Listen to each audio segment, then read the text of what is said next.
We are still to get the cost. The contractor will tell us, but I suspect that it will be something close to 200,000 plus or minus.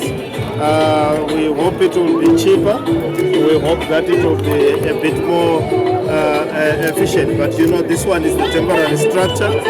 The permanent structure will be put at the place where it was.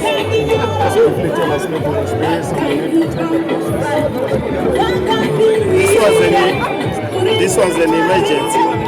It was declared a national disaster, and a cabinet decision was made. That means that there is no tendering. We have to identify people and processes that are readily available. We used this method during Chenesa. So what is important is the ability to execute very quickly and efficiently, so that people will not be delayed by the issues around tendering. What are traders saying? The traders, what they want is not to be left out. What they want is a better place to work. What they want is better conditions. What they want is for their property to be protected.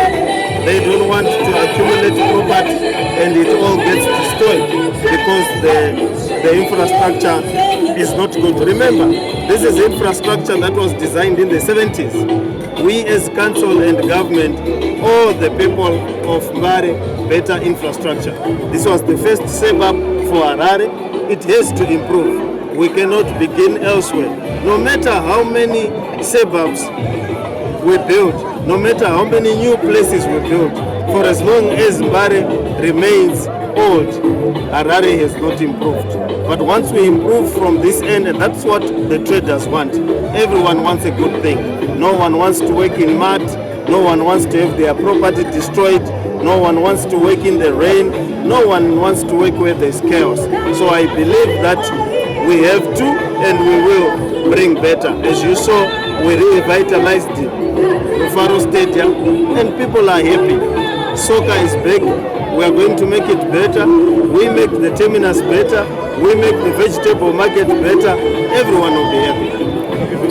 Honorable Mayor, some of the vendors that we spoke to say they are going to resist the relocation to Qatar.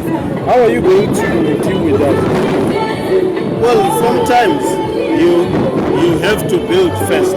Once they see the infrastructure here, once they see the tapes, once they see the toilets, and once the customers start coming here, everything will fall into place. We don't expect everything to happen in one day. We have to persuade people. Sometimes people do not believe that you are going to build. That's why we came to do the handover. But once the building starts, everyone will see the logic of moving. We don't have to say it by word of mouth. We have to show it by what we did. Remember, people used to say Rufaro will never host soccer again. But when we improved Rufaro, soccer is now being hosted. Once we put bucket seats, international teams will come. Even national events will be held in Rufaro after many years. Clean vegetables will be sold here.